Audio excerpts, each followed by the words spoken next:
ॐ तव कथामृतं तप्तजीवनं कविभिरीडितं कल्मषापहं श्रवणमङ्गलं শ্রীমদাততম ভুবি গৃণন্তি ये ভূরিদা জনাঃ। শ্রী ভগবানের অশেষ কৃপায় আবার আমরা সমবেত হয়েছি শ্রী শ্রী রামকৃষ্ণ কথামৃত থেকে পাঠ এবং আলোচনার উদ্দেশ্য নিয়ে। আমরা যে অংশটি পড়ছি সেটি 8ই এপ্রিল 1883 খ্রিস্টাব্দ। এর একটি গুরুত্বপূর্ণ কথা ঠাকুর বলছেন ভগবান মন দেখেন, কে কি কাজ করছে, কে কোথায় পড়ে আছে তা দেখেন না। ভাবুগ্রাহী জনার্দন। এটা আমাদের মতো খুব সাধারণ মানুষ যারা ভগবানকে ডাকার মতো দুঃসাহস দেখায়, তাদের জন্য অনেকটাই ভালো কথা, একটা আশার কথা। আমরা অনেক সময় তো সব সময়ের জন্য ভগবানকে ডাকতে পারি না। খানিকটা আমাদের নিজেদের ইচ্ছের অভাব, খানিকটা আমাদের যে সার্কামস্ট্যান্সেসের মধ্যে থাকি সেটা সবসময় আমাদেরকে ভগবতমুখী করে না। আর যে ভগবান নিরন্তর আমাদের কাজের মধ্যে ফেলেছেন, সে কাজ থেকেও বেরিয়ে যাওয়া যায় না। শ্রীরামকৃষ্ণ পুঁথিতে একটি ভারী সুন্দর প্রার্থনা আছে। পুঁথিকার বলছেন যে আমার কোনো দুঃখ নেই, তুমি আমায় সংসারী করে পাঠিয়েছ, এ নিয়ে আমার কোনো দুঃখ নেই, কিন্তু আমার মনটাকে সংসারী তুল্য করো না। আমার মন যেন তোমাকে চিন্তা করতে পারে, আমার মন যেন ভাবতে পারে। সংসারে 7, 8, 10, 9 নানা রকম সমস্যার মধ্যেও যেন তোমাকে খুঁজে পাই, তোমাকে কখনো ভুলে না যাই। এই প্রার্থনাটা খুব জরুরি। কর্তার ভাজারা মন্ত্র দিবার সময় বলে, মন তোর এখন সব তোর মনের উপর নির্ভর করছে। এটাই কথা। শুধুমাত্র মন্ত্র দীক্ষা পেলেই হবে না, মন্ত্র দীক্ষাকে কাজে লাগাতে হবে, নিজের জীবনে কাজে লাগাতে হবে। নিজের জীবনে যদি আমাদের মন্ত্র কাজে না লাগাতে পারি তাহলে মন্ত্র অর্থহীন হয়ে যায়। তারা বলে, যার ঠিক মন তার ঠিক করণ, তার ঠিক লাভ। যে ভগবানকে সত্যি সত্যি মন প্রাণ উজাড় করে চায়, সেই জগৎ সংসারের কোনো কিছুই চায় না, এবং কোনো কিছু চায় না বলেই সে সঠিকভাবে ভগবানের দিকে একটু একটু করে এগিয়ে যায়। তার যে চাওয়াটা সেটা অনেক ভাগে ভাগ হয়ে যায় না, এবং এই ভাগ হয়ে যায় না বলেই বোধহয় তারা খুব সহজে ভগবানকে চাইতে পারে। মনের গুণে হনুমান সমুদ্র পার হয়ে গেল। আমি রামের দাস, আমি রাম নাম করেছি, আমি কি না পারি, এই বিশ্বাস। পূজ্যপাদ ভূতেশানন্দজি আমাদের খুব জোর দিতেন যে এই মন্ত্রে অন্যেরা ভগবান লাভ করেছেন, অথবা আমিও ভগবান লাভ করব। আমার গুরু আমায় এই মন্ত্র দিয়েছেন, আমার কল্যাণ হবে বলে এই বিশ্বাস নিয়ে ধীরে ধীরে এগিয়ে যাওয়ার কথা বলছেন। কেন ঈশ্বর দর্শন হয় না এ বিষয়ে ঠাকুর বলছেন যতক্ষণ অহংকার ততক্ষণ অজ্ঞান।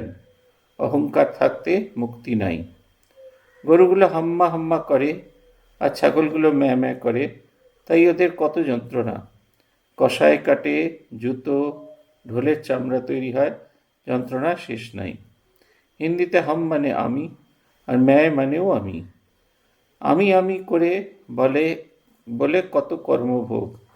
শেষে নাড়ি ভুড়ি থেকে ধুনরির তাঁত তৈরি হয়, তখন ধুনরির হাতে তুহু তুহু বলে, অর্থাৎ তুমি বলার পর নিস্তার পায়, আর ভুগতে হয় না।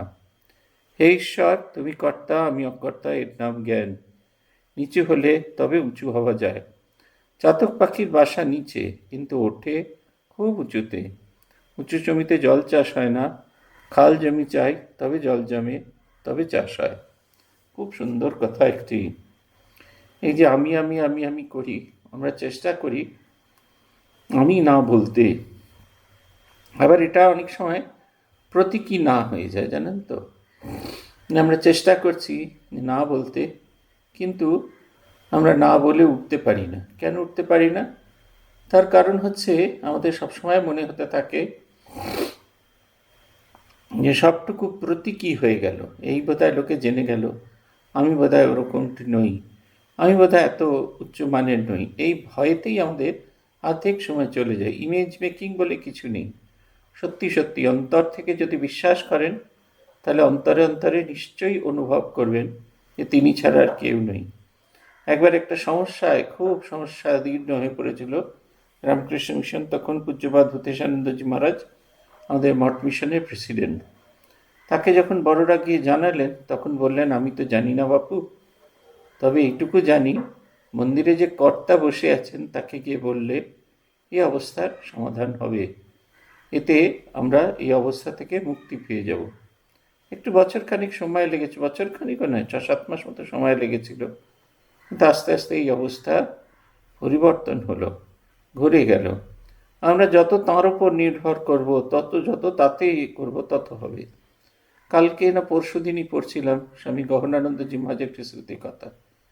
সেখানে তিনি আশ্রম থেকে বেরোবার আগে ঠাকুর মন্দিরে যাচ্ছেন, ঠাকুরকে বলে যাচ্ছেন, বলছেন, সেবককে জিজ্ঞেস করছেন, তাহলে আমাদের কবে থেকে কবে, আজ থেকে কোথায় কোথায় যাওয়া, কোথায় কোথায় যাবো, সব শুনে নিলেন।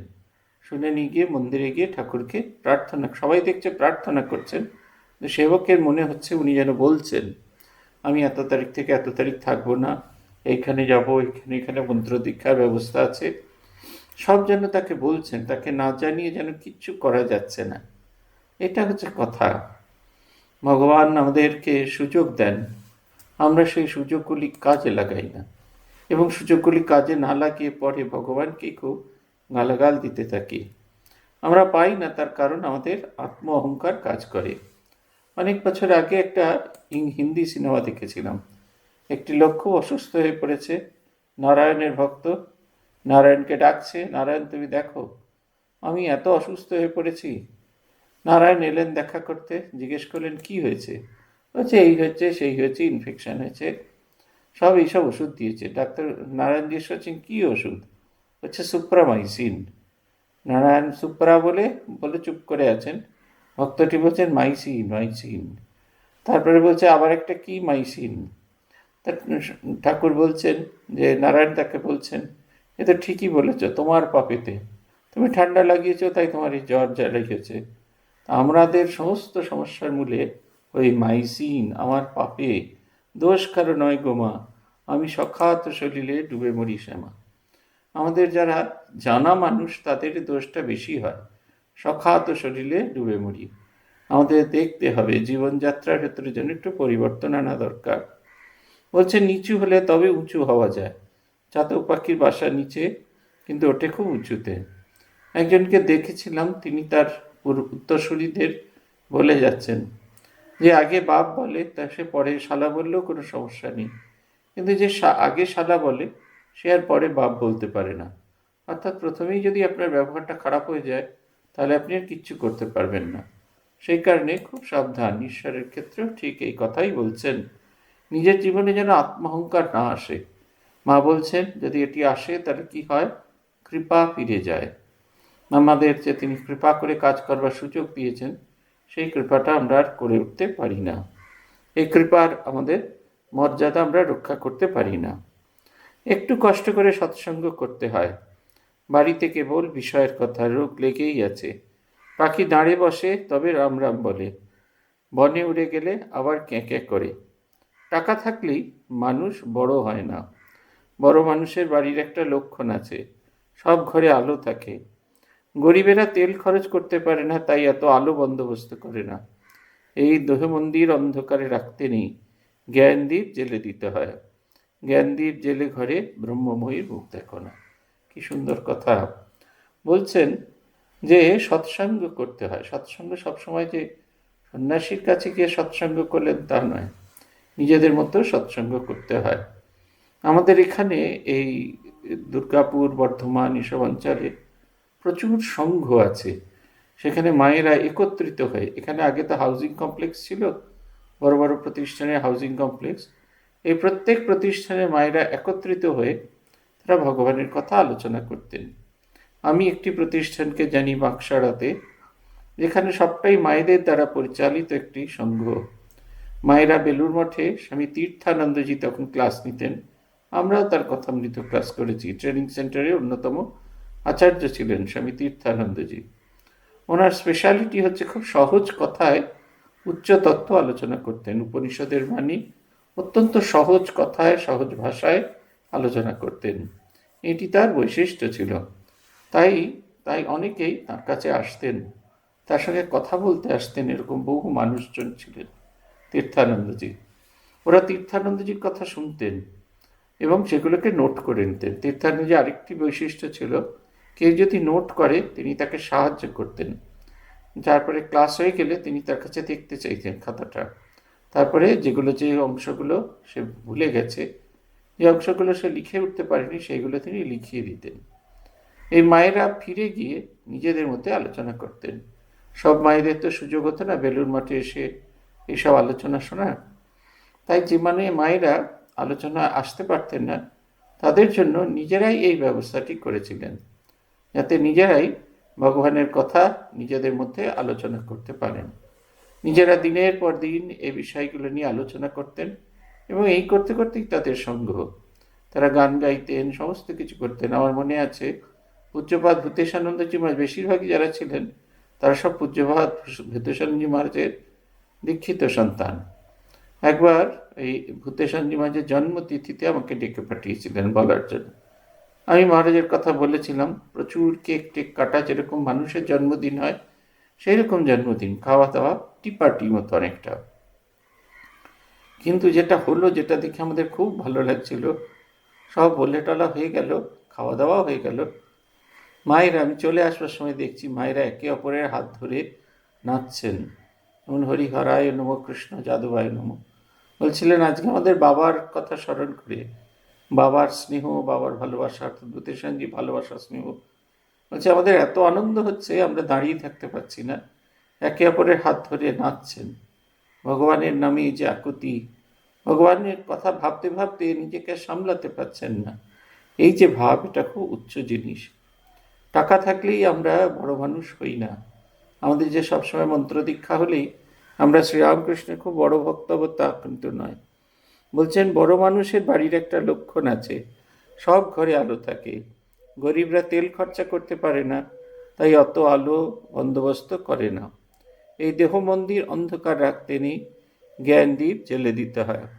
ঠাকুরের অনেক ইনস্ট্রাকশনের মধ্যে এটা ছিল, সন্ধ্যাকালে বাড়িতে আলো দিতে হয়, বিশেষ করে দরজার কাছে আলো দিতে হয়। তিনি বলতেন দরজার কাছে আলো দিন না হলে অলক্ষীর দশা হয়। মা লক্ষ্মী যখন আসবেন তিনি যেন এসে দেখতে পারেন। সে প্রদীপই হোক আর যাই হোক, আলো দিতে হয়। ঠিক সেই রকম আমাদের দেহ মন্দিরে আলো একটা দিয়েই জ্বালা যায়, সেটা হচ্ছে জ্ঞানের শিখাকে যখন আমরা প্রজ্বলিত করি। আমরা যত আমাদের নিজের অন্তরে জ্ঞানের শিখাকে প্রজ্বলিত করতে পারব, তত আমরা নিজের ভিতরে আলোকিত হব। সেই আলোকিত হৃদয় যখন আমরা নিজেদের দেখব, তখন নিশ্চিত করে জানবেন যে আমাদের যে পরিচিত, চেনা পরিচিত যে ছবিটা আমরা নিজেদের সম্পর্কে যে আলোচনাটি করে থাকি, সেটা কতখানি ভ্রান্ত, সেটা আদৌ কোনো কাজের জিনিস নয়। এত সুন্দর সেই ভাবটি এখানে বলা আছে। তাই বলছে জ্ঞান প্রদীপ জেলে ঘরে ব্রহ্মময়ীর মুখ দেখো না। ব্রহ্মময়ীর মুখ দেখতে হবে, জ্ঞান প্রদীপ জলে হৃদয়ে। অজ্ঞানতা দূর যদি না করতে পারি, তাহলে আমরা ব্রহ্মময়ীকে দর্শন করতে পারবো না, দেখলেও বুঝতে পারবো না। বলছেন সকলেরই জ্ঞান হতে পারে, জীবাত্মা আর পরমাত্মা প্রার্থনা করো সেই পরমাত্মার সঙ্গে যেন সব জীব যোগ দিতে পারে। গ্যাসের নল সব বাড়িতেই কাটানো আছে, গ্যাস কোম্পানির কাছে গ্যাস পাওয়া যায়, আর্জি করলেই গ্যাসের বন্দোবস্ত করবে, ঘরে আলো জ্বলবে, শিয়ালদায় আপিস আছে, সকলের হাস্য। ঈশ্বরীয় ভাবনা, ঈশ্বরীয় চেতনা আমাদের সকলের ভেতরে বিরাজ করছে। আমরা যে সেই ঈশ্বরীয় ভাবনা, ঈশ্বরীয় চেতনায় নিজেদের সমৃদ্ধ করতে চাইব, তারাই সমৃদ্ধ হব। যেরকম গ্যাস কোম্পানির অফিস আছে শিয়ালদায়, আমরা জানি আমাদের শরীরে গ্যাস কোম্পানির, আমাদের বাড়িতে গ্যাস কোম্পানির নলও আছে, এক্সটেনশন করে দেওয়া আছে। আমরা যখনই গ্যাস কোম্পানির কাছে আবেদন করব, তখন ওই যে বাড়িতে যে অতিরিক্ত নলটা যেটা রাস্তার সঙ্গে সংযুক্ত আছে, সেইটার সঙ্গে যুক্ত করে দেওয়া হবে, আর আরেকটা নব চলে আসবে নিজেদের রান্নার জায়গায়। সেইখান থেকেই আমরা গ্যাস জ্বালাতে পারবো। আমার এটা খুব দেখার ইচ্ছা ছিল। আমি বিশ্বাস করতাম না গোবর থেকে গ্যাস তৈরি হয়, এটা অন্তর থেকে বিশ্বাস করতাম না। আমি বলতাম নিশ্চয়ই এর ভেতরে ইলেকট্রিসিটির কিছু একটা ব্যবস্থা আছে। কিন্তু যখন মনসাদ্বীপ গেলাম, তখন গিয়ে দেখলাম সত্যি গোবর থেকে গ্যাস হয় এবং সেই গ্যাসে আগুন জ্বলে এবং আগুনে রান্না বান্নাও হয়। আমাদের ওখানে সকালের টিফিন, ভোগের পায়েসের দুধ, এগুলি সব ওই গোবর গ্যাসে করা হতো। আগুনের খুব তীব্রতা ছিল না, তা আগুন জ্বলত। অগ্নি নিয়েই কথা। আমরা সাধন ভজন করে আমাদের হৃদয়ে সেই অগ্নিকে প্রজ্বলিত করে থাকি। বলছেন কারুর চেতনা হয়েছে, তার কিন্তু লক্ষ্য আছে। ঈশ্বরের কথা বই আর কথা শুনতে কিছু শুনতে ভালো লাগে না, আর ঈশ্বরের কথা বই আর কিছু বলতে ভালো লাগে না। যেমন সাত সমুদ্র, গঙ্গা, যমুনা নদী সব তাতে জল রয়েছে, কিন্তু চাতক বৃষ্টির জল চাচ্ছে। তৃষ্ণাতে ফাঁসি ফেটে যাচ্ছে, তবু অন্য জল পান করবে না। এখানে দুটি দিক আছে। একটা হচ্ছে এই কারুর চেতনা হচ্ছে, তার একটা লক্ষণ আছে। ঠাকুরের আগে একটা জায়গায় বলেছেন, রাজা গরিব প্রজার বাড়িতে আসছেন। প্রজার যে আত্মীয় স্বজন তারা নিজেরা নিজেদেরকে দেখেই অনুভব করতে পারেন যে রাজা তাদের বাড়িতে আসছেন। কি করে বোঝেন? দেখেন শতরঞ্চি পাতা হয়েছে, ঝোপঝাড় জঙ্গল সমস্ত কাটা হচ্ছে, আর রূপোর গড়গড়া, তারপরে পিক দান সব এসে গেছে। সেই গরিব প্রজা তার এত সব জোগাড় করার কি দরকার ছিল? জোগাড় করতেই পারতেন না, কিন্তু তবু তারা এইগুলিকে করতেন যাতে ভগবানের কথা, তাদের ঈশ্বরের উচ্চ ভাব তাদের ভেতরে আসে।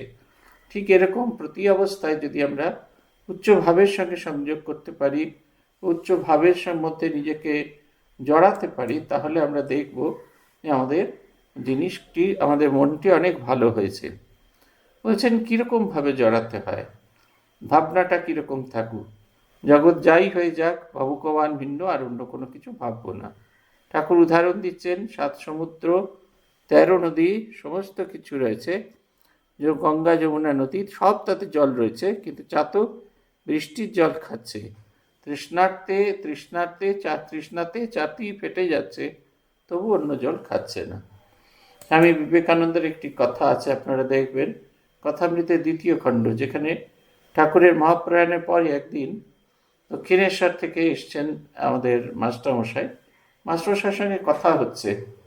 ঠাকুর তারা ভাবছেন যে এই যে আমাদের যে মঠ মিশন, মঠের যে এক জায়গায় আছে, এসবের কি প্রয়োজন? তখন তিনি স্বামীজি বলছেন যে এসবের প্রয়োজন আছে। এইসবে তাকে রামকে পেলাম না বলে শ্যামকে নিয়ে ঘট করতে হবে তা নয়। ভগবানকে পাইনি এ জন্মে পাইনি, কিন্তু তার প্রতি আমার ভালোবাসা, তার প্রতি আমার নিষ্ঠা, তার প্রতি আমার বিশ্বাস খুব আছে। ইদানিং বোধহয় কোথাও একটা রানী রাসমণি বা রানী ভবানী বলে কোনো একটা সিরিয়াল হচ্ছে। সেইখানে একজন আমাকে বলছিলেন, দেখুন যখনই মাইথোলজিক্যাল কোনো প্লে হয় আমাকে ডাকা হয়। আমার চেহারাটা খানিকটা ইয়ের মতো, এই রাজারাজরাদের মতো, কিন্তু এবার সব সব বাচ্চা ছেলেরাই নিয়ে নিল। আমরা বুড়ো হাবরা বসে বসে আঙুল খাচ্ছি। এটা কি ঠিক হলো আমাদের সঙ্গে? আমরা এত বছর ধরে টালিগঞ্জে সেবা দিয়েছি, এটা কি আমাদের থেকে ঠিক হলো? আমাদের থেকে ঠিক হলো নয়, ক্যারেক্টার ফিট করা দরকার। আমি যদি রানী ভবানীর চরিত্রে থুত্তুরে একজন বয়স্ক মানুষকে দেখাই, সেটা যেমন ফিট করবেন না, তেমনি রাজরানী তার যে চরিত্রেই থাকুক না কেন, সেই অনুযায়ী তাকে একটা আউটফিট দেওয়ার কথা। এই বলে ঠাকুর গাইছেন। বলছেন, ঠাকুর শ্রীরামকৃষ্ণ গান গাইতে লাগলেন। রামলাল ও কালীবাড়ির আরেকটি ব্রাহ্মণ কর্মচারী গাইতেছেন। সঙ্গতে মধ্যে একটি মায়া ঠেকা। কি গান গাইছেন? যদি কর কমলাপতি, ওহে ভক্তি প্রিয় আমার, ভক্তি হবে রাধা সতী, হৃদি বৃন্দাবনে বাস, হৃদি বৃন্দাবনে বাস। আমার হৃদয়ের মধ্যে যে বৃন্দাবন আছে, সেইখানে আমি বাস করি। বলছেন, যদি করো কমলাপতি, ওহে ভক্তি প্রিয় আমার, ভক্তি হবে রাধা সতী। হে কমলাপতি, যদি তোমার ভেতরে ভক্তি ভাব থাকে, তাহলে আমাদের মা ভক্তি, আমাদের ভক্তিরূপিণী মা, সে তোমার পায়ে দাসের মতো থাকবে। কিন্তু তবু ভগবান মানুষকে পেতে চায়, ভগবান মানুষ থেকে কেন দূরতে চায়? তার কারণ হচ্ছে এই উচ্চ ভাবটি দীর্ঘ সময়ের জন্য তারা বয়ে নিয়ে যেতে চান না। বলছেন মুক্তি কামনা আমারই, হবে বৃন্দে গোপনারী, দেহ হবে নন্দের পুরী, স্নেহ হবে মা যশোমতী। মুক্তি কামনা আমারই, হবে বৃন্দে গোপনারী। এই আমাদের যে বৃন্দে গোপীছি, সে হচ্ছে ভগবানের মুক্তি কামনা করবার ইচ্ছা। কিরকম ইচ্ছা? মুক্তি কামনা আমারই, বন্ধে বৃন্দে গোপনারী। এই যে আমার মুক্তি কামনা আছে, আমি ভগবানের বন্দনা করছি, ভগবানের কাছে প্রার্থনা জানাচ্ছি। প্রার্থনা জানাতে জানাতে একদিন ভগবানের কৃপা হবে, তিনি আমাকে এই 60 বছরের মুক্তির অফার দেবেন, মাথায় হাত দিয়ে আশীর্বাদ করবেন, আমার নিজের জীবন পরিচালিত হতে থাকবেন। কিন্তু সেই সময় যারা এসেছিলেন, এই যে এই ঘটনাগুলো যখন ঘটছে, তখন তাদের সকলেরই বয়স 70-80 বছর। তাদের মধ্যে আমাকে একজন বললেন, এ অর্বাচীনের মতো কথা বলছে, এক্ষুনি মরার কথা কি, আমরা আগে যাই, তারপরে তো মরবে, ওরমভাবে হয়? বলছেন মুক্তি কামনারে, মরা আর মুক্তি কামনার মধ্যে ফারাক আছে। মুক্তি কামনা কিরকম না, দেহ হবে নন্দের পুরী, স্নেহ হবে মা যশোমতী। এই যে দেহে আমি তার লীলা করব, সেই দেহটি যেন শ্রীকৃষ্ণের বাবা এবং মা। বাবা মা আমাদের কি করে? দুহাত দিয়ে যত্ন করে আদর করে আমাদের রক্ষা করেন। তাই বলছেন যে দেহ হবে নন্দের পুরী, স্নেহ হবে মা যশোমতী। আমি যদি মুক্তি কামনা করি, তাহলে কিরকম করে কি হবে? মুক্তি কামনা করলে তো লীলা বন্ধ হয়ে যাবে। বলছেন আমায় ধরো ধরো জনার্দন, পাপভার গোবর্ধন, কামাদি ছয় কংসচরে, ধ্বংস করে সম্প্রতি। স্বর যে বিকার আসছে, এই কাম, ক্রোধ, লোভ, মোহ, মদ, মাৎসর্য, এইগুলি আমাকে সবসময় আঁকড়ে ধরেছে। আমায় ধরো ধরো জনার্দন, মানে আমি দুহাত পেতে আছি, শরণাগত তোমার, তুমি আমায় গ্রহণ করো। তুমি আমায় গ্রহণ করলে এগুলো আর কোনোভাবেই আমাকে স্পর্শ করতে হবে না। আমার প্রেমরূপে যমুনা কূলে, বাজাও বংশী বটমূলে, সদাস ভেবে সদয় ভাবে, সতত করো বসতি। আমার যে হৃদয়ের যে প্রেমের যে যমুনা কুল আছে, আমার যে হৃদয়ের যে ভেতরে যে ভাবটি আছে, সেই যমুনা কূলে বলছেন যে আশা বংশী বটমূলে, আমি একদিন ভগবান লাভ করব। এই ভগবানের মধুর ধ্বনি শুনে আমার মনের ভেতরে সেই যে আশা জাগছে, এবং সেইটি আশা যখন জাগছে, যে বটমূলের বটবৃক্ষের তলায় বসে জাগছে, সেটির কথা এখানে বলা হয়েছে। সদাস ভাবে সদয় ভাবে, নিজের দাসত্ব করে এবং উদার ভাবে যারা আমরা চেষ্টা করে থাকি সতত কর বসতি। যদি বলো রাখাল প্রেমে সদয় রাখাল প্রেমে বন্দি থাকি ব্রজতামে, তবে জ্ঞানহীন রাখাল তোমার দাস হবে গো দাশরথী। যদি তোমরা এরকম ভেবে থাকো যে আমরা ভগবান জন্মালেই তার পাদপথে তার দাস হয়ে থাকবো, শ্রীকৃষ্ণ সবাইকে দাস হয়ে থাকার অনুমতি দেননি। এদের মধ্যে কেউ কেউ ভগবানের খুব প্রিয় ভক্ত, তার বাড়িতে সেই দাসত্ব, তার বাড়িতে গিয়ে দাসত্ব করছেন, তাকে খুঁজে নিয়ে আসা হয়েছিল। আমাদের লক্ষ্মী পুজোর সময় আপনারা দেখবেন গয়নার বিশেষ বাড়াবাড়ি ছিল না। তার কারণ হচ্ছে ওই গয়নাটি তিনি একার নিজের কাছে, সেই হচ্ছে কথা। বলছেন যদি বলো রাখাল প্রেমে বন্দি থাকি ব্রজধামে, জ্ঞানহীন রাখাল তোমার দাস হবে হে দাশরথী। যদি রাখাল প্রেমে, ভগবানের ভালোবাসায় ব্রজধামে বন্দি থাকি, ব্রজধামের বাইরে আর কোথাও যাবার সুযোগ পাচ্ছি না, তবে জ্ঞানহীন রাখাল তোমার হ্রাস হবে হে দাশরথী। ব্রজধাম হচ্ছে ভগবানের লীলাস্থল, সেইখানেই যদি আমরা থেকে যেতে পারি, সেইখানেই যদি আমাদের বসবাস হয়, তবে এই জ্ঞানহীন রাখাল তোমার দাস হবে হে দাশরথী। যে পদকর্তা তিনি বলছেন যদি তাই থেকে যেতে পারো। এর দুটি অর্থ আছে। এক হচ্ছে ভগবানের লীলা নিত্য স্মরণ মনন করে ভগবানের ভাবে ভাবিত হয়ে থাকা, এটি হচ্ছে এক ভাব। আর দ্বিতীয় ভাব হচ্ছে যে আমি অবশ্যই বেরিয়ে পড়ব, এই বেরোচ্ছিলাম, কিন্তু ভগবানের ভাবে আমাকে এমনভাবে আঁকড়ে ধরেছে, আমি এর বাইরে যেতে পারছি না। আমি স্বেচ্ছায় দাসত্ব মেনে নিয়েছি। ভগবান তাই করেন, স্বেচ্ছায় দাসত্ব মেনে নেন। পূজ্যপাদ ভূতেশানন্দী যখন প্রেসিডেন্ট হয়েছিলেন তখনও পর্যন্ত শরীর খুব সুস্থ ছিল, কিন্তু মহারাজ যেন একবারে এক জায়গায় এসে থাকা শুরু করলেন, এতটুকু এদিক ওদিক নিতেন না। মহারাজ ভারী সুন্দর করে বলতেন, ভক্তেরা আমাকে না দেখতে পেলে আমাকে মিস করবে। এই যে এমন করে এটা মিস করবে বলতেন, এটা আমাদের কাছে খুব আকর্ষণীয় বলে মনে হতো। দ্বিতীয় গান নবীন রদ বরণ কিসে গণ্য শ্যামাচাঁদ রূপ এরে, করেতে ভাসি অথরে হাসি, রূপে ভুবন আলো করে। জড়িত পীত বসন তরিত যিনি ঝলমল, আন্দোলিত চরণাবধি হাসি রাজে বনমালো।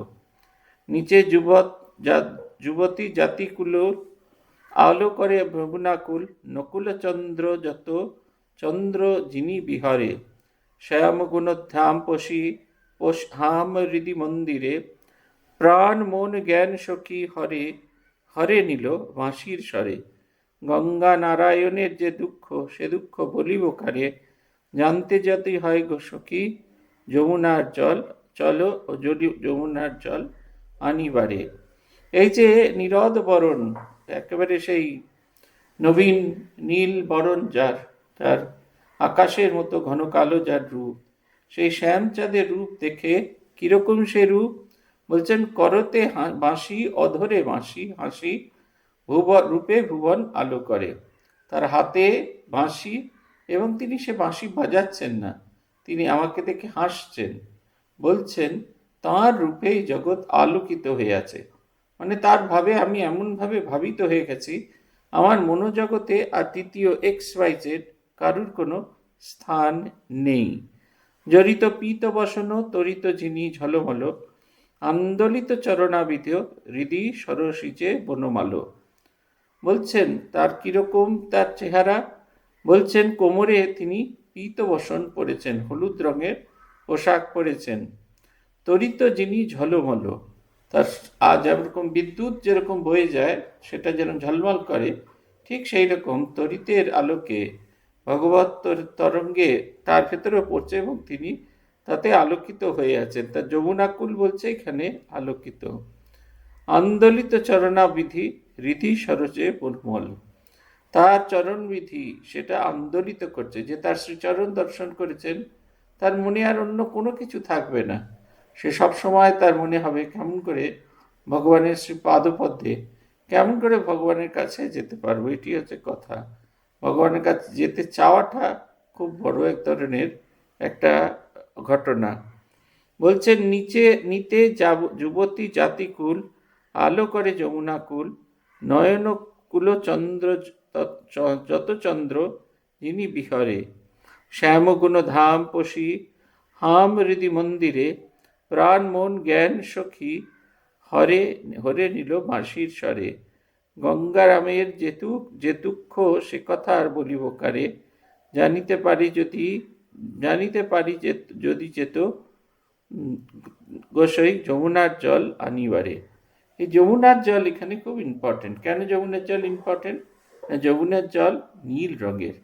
শ্রীকৃষ্ণ বিরাহে যখন আমাদের রানী এটি করছিলেন, তখন তার রাধারানী এই কাজটি করছিলেন, তখন তার সব কিছুর ভেতরেই ভগবানকে মনে পড়ছে।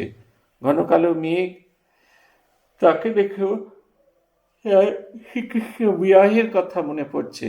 ময়ূরের গলার যে নীল রঙের স্বর, সেটি দেখেও তার মনে পড়ছে। এবং খুব সম্ভবত দূরদর্শনে কিছু একটা ব্যবস্থা ছিল, সেইখানে তিনি ভগবানের কথা বলছেন, আর সেই ভগবানের কথা যেন তিনি শুনতে পাচ্ছেন। আসলে তিনি এরকমভাবে শুনতে পাচ্ছেন না, শ্রীকৃষ্ণ তার ভিতরে শক্তি সঞ্চার করেছে যাতে তিনি এটা খুব ভালো করে শুনতে পান। শ্যামাগুণ ধাম পশি আমি হৃদি মন্দিরে, শ্যামাগুণ প্রাণ মন জ্ঞান সখী হরে নিল বাঁশির স্বরে। গঙ্গার নারায়ণের যে দুঃখ সে দুঃখ কোথায় ধরে, জনকাদি যদি থাকে গো সখী, সর্বত্র সখী যমুনার জলে অনিবারে। বলছেন যে শ্যামচন্দ্র যখন আমার হৃদয় মন্দিরে আশ্রয় করে, তখন কি হয়, আমার প্রাণ মন জ্ঞান সব কেড়ে নেয়। তিনি বাঁশি বাজালেও কি হতো, বাঁশি না বাজালেও কি হতো, বাঁশি বাজালেও তিনি আমার সমস্ত মন প্রাণ জ্ঞান সব কেড়ে নিতেন। ঠিক সেই রকম তিনি বাঁশি বাজিয়ে আমাকে আমার জায়গা থেকে তার কাছে ডেকে নিয়ে গেছেন। তা ভগবান ডাকছেন, এটা একটা খুব বড় জিনিস। এই যে মাস্টারমশাই বলরাম বসুর বাড়ি যেতে চাইছেন, মা ঠাকুর খুব খুশি হলেন, কিন্তু খানিক বাদে তিনি কে বললেন, যা বড় লোকের বাড়ি, সেখানে কি ঢুকতে দেবে? একবারও চেষ্টা করলেন না। ভগবান একবার চেষ্টা করার কথা বলছেন, চেষ্টা করার সামান্যতম ইচ্ছাটুকু তিনি প্রকাশ করলেন না। এর পরের গানটি শ্যামাপদ হৃদাকাশে আকাশেতে মন ঘুড়িখান উঠতেছিল, ঈশ্বর কলুষের কৃপায় বাতাস বাতাস পেয়ে গোপ্তা খেয়ে পড়ে গেল। শ্যামাপদ আকাশে মন ঘুড়িখান উঠতেছিল। আমাদের সবাই ভগবানকে চাই। আজকে একজন লিখছিলেন তন্ত্র সাধনাটা কিরকম সাধনা। এক কথায় কি বলা যায়, তন্ত্র সাধনা এক কথায় হলো যে অন্যান্য সাধনার মতো এটি একটি সাধনার রূপ, তবে এখানে পৈশাচিক উপায়ে সমস্ত কিছু করা হয়। মানুষজন শুরু করে সাধারণভাবে, কিন্তু এত সহজে সিদ্ধি আসে যে সিদ্ধাই বা সিদ্ধির মোহে পড়ে মানুষজন দুর্বল হয়ে যায়। আমি অনেক তন্ত্র সাধককে দেখার আমার সুযোগ হয়েছিল। তারা যখন তন্ত্র সাধনা শুরু করেন, তাদের দেখেছি তাদের মধ্যে কি অসীম শক্তি কাজ করছিল। কিন্তু যত দিন গেছে, যত তারা ভগবান থেকে দূরে গিয়েছে, তত যেন তাদের ভেতরে এই কাজগুলি হতে থাকছে। ভগবানের শুধুমাত্র বাঁশির স্বর শুনে আর তারা ঘরের মধ্যে টিকে থাকতে পারছে না। তাই বলছেন, শ্যামা কৃপা কলুষের কুবাতাস পেয়ে গোপটা খেয়ে ঘুড়ি পড়ে। এতে যেন একটা রূপকের গল্প করা হয়েছে। রূপকে আপনারা যারা ঘুড়ি ওড়ানো জানেন, খানিকটা মাঞ্জা ছেড়ে একটুখানি এরকম করে ধরে থাকতে, তারপরে একটুখানি পুশ আপ দিতে হয়, তারপর সেটি আকাশে উঠতে থাকে। যেমন যেমন টান হবে, যেখানে যেখানে ছাড়া হবে, তেমনি করে ঘুড়ি ধীরে ধীরে ধীরে ধীরে আপনার আমার মাটির পৃথিবী ছেড়ে অনেকটা উপরে উঠে যাবে। বলছেন, যারা কেবল কামিনী কাঞ্চন নিয়ে আছে, শ্রীরামকৃষ্ণ ভক্তদের প্রতি রাগ কেমন কপ কপ করে জানোয়ার খেয়ে গেলে, তেমনি অনুরাগ বা কামের প্রতি জোর এইসব বিশ্বদের রিপুদের খেয়ে ফেলেছে। ঈশ্বরে একবার অনুরাগ হলে কাম ক্রোধাদি থাকে না। গোপীদের এই অবস্থা হয়েছিল কৃষ্ণে অনুরাগ। এটি হচ্ছে মূল কথা, ঈশ্বরে অনুরাগ। ঈশ্বরে যত অনুরাগ হতে থাকবে, তত বাহ্যিক জিনিসপত্র আমাদের চোখে পড়বে না। শুধু আমাদের চোখে পড়বে না, বাহ্যিক জিনিসপত্রগুলো ছাড়াও এই জগতে টিকে থাকতে পারি, সেইটি প্রমাণের ভাবনা আসবে। আবার আছে অনুরাগ অঞ্জন। শ্রীমতী বলেছেন, সখী চতুর্দিকে কৃষ্ণময় দেখছি। তারা বললে, সখী অনুরাগ অঞ্জন চোখে দিয়েছ, তাই ওই রকম দেখছো। একরকম আছে যে ব্যাঙের মাথা পুড়িয়ে কাজল তৈরি করা হয়, সেই কাজল চোখে দিলে চারিদিক সর্পময় দেখায়। হবে হয়তো, আমি এরকম কাজল কখনো পাইনি। তবে যেটি আছে সেটি হচ্ছে অনুরাগ অঞ্জন, ভালোবাসার দৃষ্টি। সেইটা দিয়ে অনুরাগের কালি বলা হচ্ছে, কিন্তু ভালোবাসার দৃষ্টি এইভাবে যদি টিকে নেন, তাহলে ভারী ভালো হয়। আমার তো ভীষণভাবে মনে হয় এইরকম সব ভালো ভালো দিনগুলোতে সেইখানে গিয়ে মাকে খানিকটা প্রণাম করে আসি। কিন্তু এত দূরে থাকি, সেখান থেকে ভালো করে উঠতে পারি না, এবং এগুলো ঠিক সমানভাবে হয় না। বলছেন, যদি এরকম হয় তাহলে তো হতো। বলছেন, যারা কেবল কামিনী কাঞ্চন নিয়ে আছে, ঈশ্বরকে একবারও ভাবে না, তারা বদ্ধজীব। তাদের নিয়ে কি মহৎ কাজ হবে? যেমন কাকে ঠোকরানো আম, ঠাকুর সেবায় লাগে না, আবার নিজের খেতেও সন্দেহ হয়। যেমন আমরা যদি পোকায় খাওয়া আম তবু আমরা কেটে ছেটে বহু জায়গায় খাই, কিন্তু মানুষের ছোঁয়া খাম সেটি আমরা কখনো খাই না। এটি হতে পারে, আমাদের জীবনটি পরিবর্তন হতে পারে যদি কামিনী কাঞ্চন না থেকে, কামিনী কাঞ্চনে থাকুক তাতে কোনো আপত্তি নেই, ঈশ্বরে মন যেন দিতে পারে। কারণ ঈশ্বরে মন যদি দেওয়া যায়, তাহলে ধীরে ধীরে এই যে কামিনী কাঞ্চনের যে অজ্ঞান অবস্থা, এর থেকে সে মুক্তি পায়। বলছেন বদ্ধজীব, সংসারী জীব এরা যেমন গুটি পোকা, মনে করলে কেউ কেটে বাইরে আসতে পারে। শিব জ্ঞানে যিনি আসতে পারে, নিজে কিন্তু নিজের ঘর বানিয়েছে, ছেড়ে আসতে মায়া হয়, শেষে দুঃখ। এটা হচ্ছে খুব স্বাভাবিক কথা। একটু একটু করে বানিয়েছে। একজন দিদিমণি, খুব সম্ভবত ইস্কনের, তিনি মাঝে মাঝে তার বাড়িটা দেখান, কত কষ্ট করে এই ছাদ বানিয়েছি, এই ছাদে কত কি করবো বলেছিলাম, এখন গম শুকর দিয়েছি, এই গম যদি ভাঙানো হয় তাহলেই হবে। তার সেই বাড়িটিকে নিয়ে তার যে সেন্স অফ পজিশন, যদি কোনো কারণে ঝড় বৃষ্টি তুফান না হোক, এটা আমরা চাই, এসে বাড়িটাই দুখণ্ড করে গেলে তাহলে সেই ভালোবাসাটা তখন থাকবে না। যারা মুক্ত জীব তারা কামিনী কাঞ্চনের বশ নয়। কোনো কোনো গুটি পোকার মতো যত্নের সহিত গুটি কাটতে হয়। মুষলধারায় নিজেরও খেতে সন্দেহ হয়। বলছেন কামিনী কাঞ্চন, এই যারা মুক্ত জীব তারা কামিনী কাঞ্চনের বশ নয়। যে কোনো কোনো গুটি পোকা অত যত্নে গুটি কেটে বেরিয়ে আসে, সে কিন্তু দু একটা। ভগবানকে যত আমরা চাইব তত আমরা কামিনী এবং কাঞ্চন, ডিজায়ার অ্যান্ড গোল্ড, বাসনা এবং তৎপ্রাপ্তির উদ্দেশ্যে তত আমরা আঁকড়ে পড়ব। যাদের আমাদের এসবের কোনো কিছু নেই, এসবের কোনো কিছু প্রয়োজন নেই, তারা ধীরে ধীরে ভগবানের লাভে নিজেদেরকে ডুবিয়ে দিতে পারব। তিনি বলছেন মায়াতে ভুলিয়ে রাখে। দুই একজনের জ্ঞান হবে, তবে মায়ার ভেলকিতে ভোলে না। কামিনী কাঞ্চনে নেশা হয়। আতুর ঘরে ফুল দুল হাঁইরির খোলা যে পায়ে পড়ে, তার বাজিকর ড্যাম ড্যাম শব্দে ভেলকি লাগবে না। বাজিকর কি করছে সে ঠিক দেখতে পায় না। সাধন সিদ্ধ এবং কৃপা সিদ্ধ। কেউ কেউ অনেক কষ্ট করে খেতে জল নিয়ে আসেন, আনতে পারলে ফসল হয়। কারো জল ছেঁচাতে হলো না, বৃষ্টির জলে ভেসে গেল, কষ্ট করে জল আনতে হলো না। এই মায়ার হাত থেকে এড়াতে গেলে কষ্ট করে সাধন করতে হয়। কৃপা সিদ্ধের কষ্ট করতে হয় না, সে কিন্তু দু একজনা।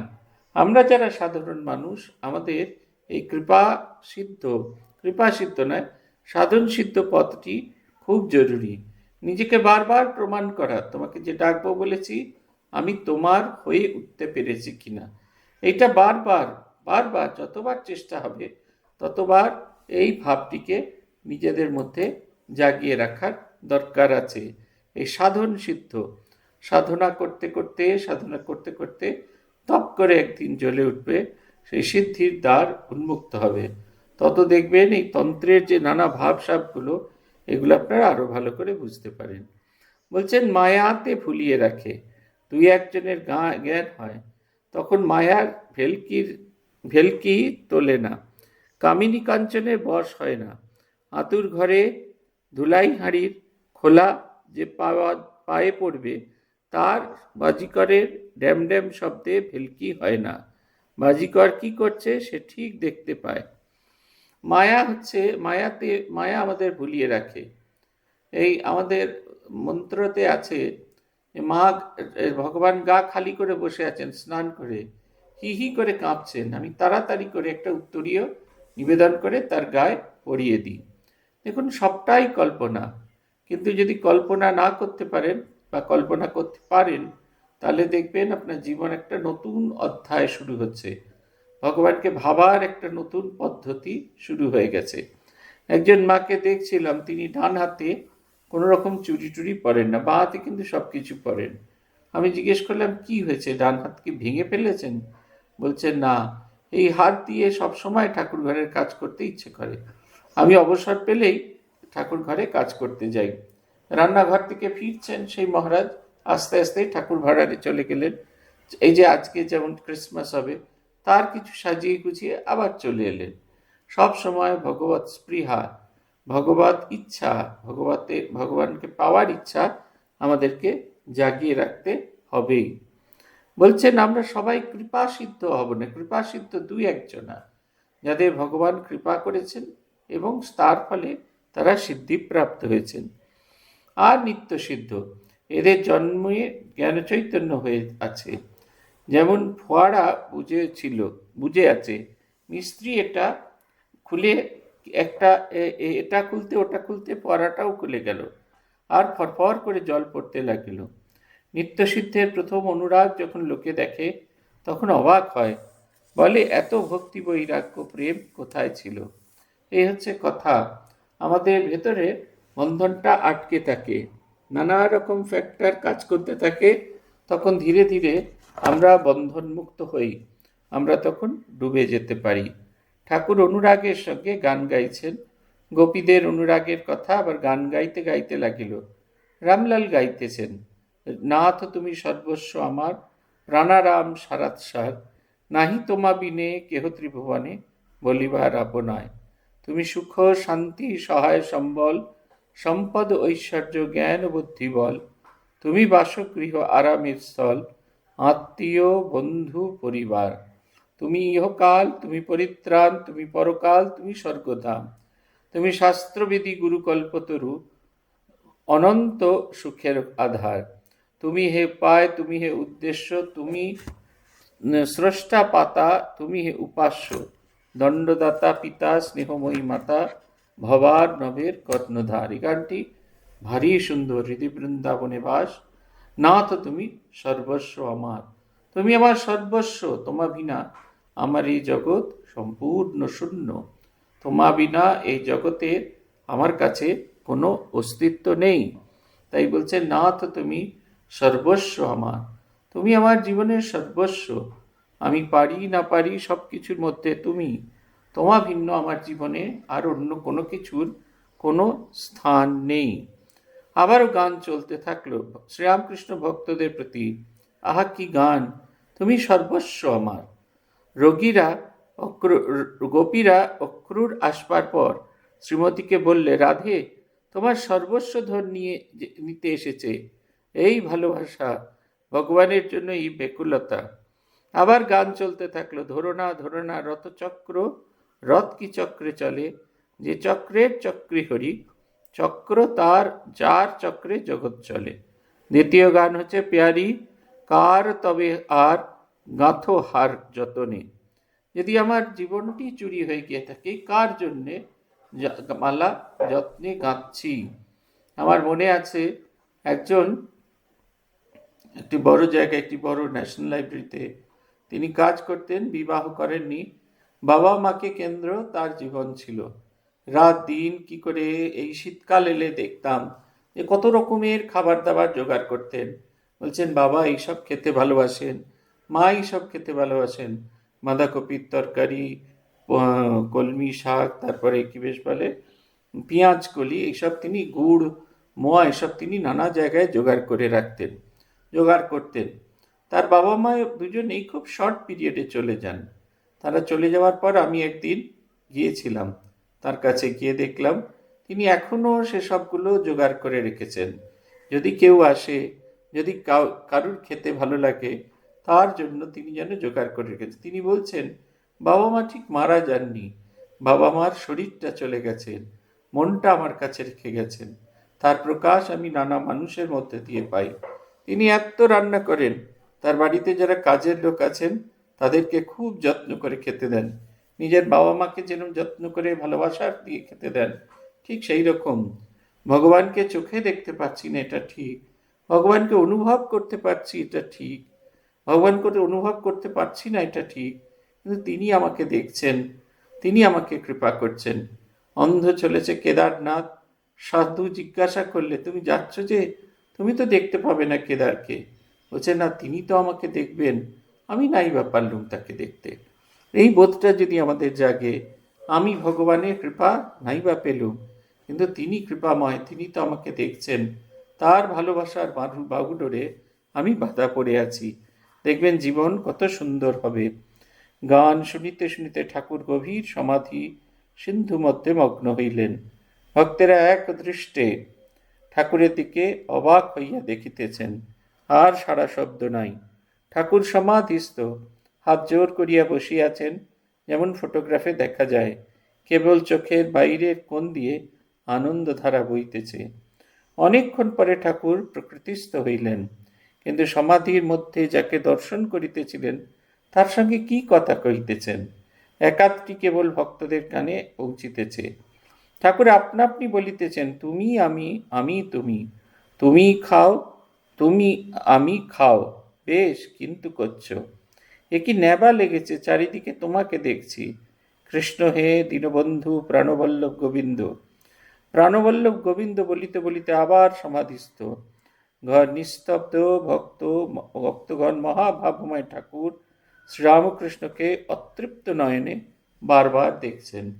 এই অতৃপ্ত নয়ন কথাটার অর্থ কি? অতৃপ্ত নয়ন কথাটার অর্থ হচ্ছে ভগবানের এমন দিব্য রূপ তারা দর্শন করছে, দেখে দেখে তাদের কোনো রকম তৃপ্ত হচ্ছে না। এই গান আছে না, ওগো মা তোমায় দেখে দেখে আঁখি না ফিরি।